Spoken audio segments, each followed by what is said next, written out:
Something more? How do I strike that balance in the classroom? Like, because when I'm too silly, when I have too much fun with them... Get in there so they can hear you. Oh, I'm sorry. When I'm too silly and I have too much fun with them, they kind of go crazy. So how do I strike that balance? I want the same thing you want, is for them to be happy and to be free, but I also have, requirements like educating. What is your favorite thing that happens in a classroom? It happened once. I let the kids giggle, and I didn't stop them, and for like 10 minutes. Just an experiment one day. I can't usually do that, but it was a special day. And it just grew. It never stopped. It just grew and grew and grew and grew and grew. It was interesting to watch it. They just kept laughing more and more and more. It was incredible. It was like nothing I've ever seen. And we can see the power of that. But apart from that experience, talking in general terms, what is the most wonderful thing that happens in a classroom? When a child realizes what they can do. For us too. Yeah. That's our favorite moment too. When the realization becomes personal and the alignment takes place and the knowledge is recognized.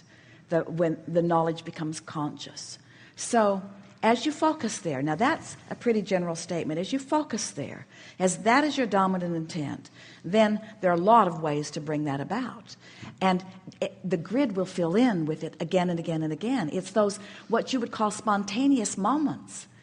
This gathering is not pre-rehearsed. We don't write out a talk that we're going to deliver from city to city to city and just hope that some of you will rendezvous with it. In other words, we wait until you show up and we feel what you're about and we feel the pre-paving that you've done and we know that the rendezvous will take place. And so 100% of what we offer is conversation and vibrational underpinning that has the greatest probability of bringing you into alignment so that you will have that spontaneous moment where you will come into alignment, where you will know, you see. Because words can't teach. We are really, really wise. We know everything that there is to know. And we would like to zap you with it. No, we never would. We know that our knowing is not enough to make the difference in you. So what do? What is our method of teaching? We just ramble in what seems like meaningless conversation and take advantage of your willingness to focus with really rather extraordinary patience, listening for the nugget that is spontaneously created in an environment of non-effort. That's really what goes on here. In other words, the reason that we open, Jerry always enjoyed the openings the most. And he was always aware, because they get so many letters relative to the subscription program. Could we have shorter openings and more questions, please? And others would say, could we have no questions and only the openings, please? In other words, everyone has a different idea of what they want. But we explained to Jerry and to Esther on many occasions that those opening remarks are all about setting the vibrational tone or tenor. Because we understand that as you focus and as you listen, you'll come into vibrational sync with who you really are. And then together collectively, we co-create the circumstance and events. In other words, we could not stand and deliver a lecture that would satisfy to you the things you want to know, but we sure can see the person that's going to ask the question and bring the reality of their life into the experience, you see. Because what you're learning from these experiences, the motion forward that is always the most significant to you, is the contribution that is offered by those who are sitting in the hot seat. You think it is the brilliant answers, and oh, they are brilliant answers. But it isn't the brilliance of our understanding. It's the preparation of you for the brilliance of your own understanding, you see. So a classroom that feels good is always a classroom where there will be the most benefit.